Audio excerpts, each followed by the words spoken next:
அண்மை செய்தியை நாம் பார்த்து கொண்டிருக்கிறோம். முன்னாள் அமைச்சர் செந்தில் பாலாஜியின் நீதிமன்ற காவலானது 28வது முறையாக தற்பொழுது நீட்டிப்பு செய்யப்பட்டிருக்கிறது. அண்மை செய்தியாக பார்த்துக் கொண்டிருக்கிறோம். இது குறித்த கூடுதல் விவரங்களை செய்தியாளர் கிருஷ்ணமூர்த்தி வழங்க நாம் கேட்கலாம். வணக்கம் கிருஷ்ணமூர்த்தி, கூடுதல் விவரங்கள். வணக்கம்.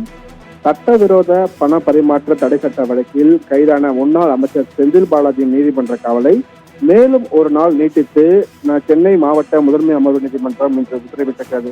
அமலாக்கத்துறை வழக்கிலிருந்து விடுவிக்க கோரிய வழக்கு நாளைய தினம் வர உள்ளதால் அவரது நீதிமன்ற காவலை மேலும் ஒரு நாள் நீட்டித்து இன்று உத்தரவிட்டிருக்கிறது. சட்டவிரோத பணப்பரிமாற்ற தடை சட்ட வழக்கில் கடந்த ஆண்டு ஜூன் 14ஆம் தேதி கைது செய்யப்பட்ட முன்னாள் அமைச்சர் செந்தில் பாலாஜிக்கு எதிராக கடந்த ஆண்டு ஆகஸ்ட் மாதம் அமலாக்கத்துறையினரால் குற்றப்பத்திரிகை மற்றும் ஆவணங்கள் தாக்கல் செய்யப்பட்டுள்ளது. சுமார் 3000 பக்கங்களுடன் கூடிய இந்த குற்றப்பத்திரிகை நகலானது செந்தில் பாலாஜி தரப்புக்கும் வழங்கப்பட்டுள்ளது. புழல் சிறையில் அடைக்கப்பட்டுள்ள செந்தில் பாலாஜியின் நீதிமன்ற காவல் இன்றுடன் முடிவடைந்தது. இதனால் புழல் சிறையிலிருந்து காணொலி காட்சி மூலமாக சென்னை மாவட்ட முதன்மை அமர்வு நீதிபதி அல்லி முன்பாக இன்று ஆஜர்படுத்தப்பட்டார்.